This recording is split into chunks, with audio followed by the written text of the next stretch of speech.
નમસ્કાર મિત્રો, સ્વાગત છે આપ સૌનો અમારી યુટ્યુબ ચેનલમાં। તો મિત્રો, હાલની આપણે વાત કરીએ તો આગામી એક અઠવાડિયા દરમિયાન 6 રાજ્યોની અંદર કમોસમી વરસાદનું એલર્ટ જાહેર કરવામાં આવ્યું છે।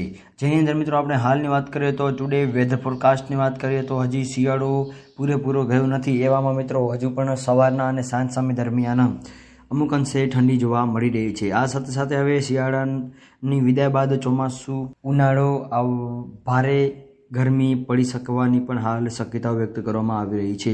જેની સમગ્ર નવી અપડેટ જે મળતી જશે એમાં અમે તમને જણાવતા રહીશું। તો મિત્રો, બીજી બાજુ આપણે વાત કરીએ તો 6 રાજ્યોની અંદર કમોસમી વરસાદની શક્યતાઓ પણ વ્યક્ત કરવામાં આવી રહી છે।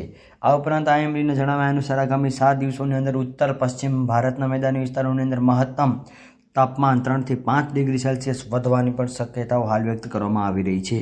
જેની અંદર મિત્રો ગુજરાત, મહારાષ્ટ્રમાં પણ તાપમાન વધવાની શક્યતાઓ રહેલી છે। આ સાથે સાથે 2 પશ્ચિમી વિક્ષોભોના પ્રભાવને કારણે જમ્મુ કાશ્મીર, હિમાચલ પ્રદેશ, ઉત્તરાખંડના કેટલાક ભાગોની અંદર 27-28 ફેબ્રુઆરી દરમિયાન અને 2 થી 4 માર્ચ દરમિયાન હળવા વરસાદની એટલે કે કમોસમી વરસાદની પણ આગાહી વ્યક્ત કરવામાં આવી રહી છે। તેમજ મિત્રો આવું જ વાતાવરણ કેરળ, તમિલનાડુ, આસામ, મેઘાલયની વિસ્તારોની અંદર પણ જોવા મળી શકે છે અને દરિયાકાંઠાના વિસ્તારોની અંદર પવનો પણ ફૂંકાવાની હાલ શક્યતાઓ જે છે એ વ્યક્ત કરવામાં આવી રહી છે। આ સાથે સાથે હવે મિત્રો આપણે બીજી બાજુ વાત કરીએ તો હિમાચલ પ્રદેશની અંદર અલગ અલગ વિસ્તારોની અંદર 27 ફેબ્રુઆરી તેમજ 28 ફેબ્રુઆરી દરમિયાન કમોસમી વરસાદ જોવા મળી શકે છે એવું હાલ અનુમાન લગાવવામાં આવી રહ્યું છે। જેની સમગ્ર નવી અપડેટ જેમ આવતી જશે એમ અમે તમને જણાવતા રહીશું।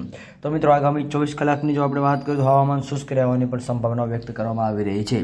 તો મિત્રો, વિડીયો ગમે તો વિડીયોને લાઇક કરો, શેર કરો, કોમેન્ટ કરો અને આવો સાથ અને સહકાર આપતા રહો। તો મિત્રો, આપ સૌનો ખૂબ ખૂબ આભાર।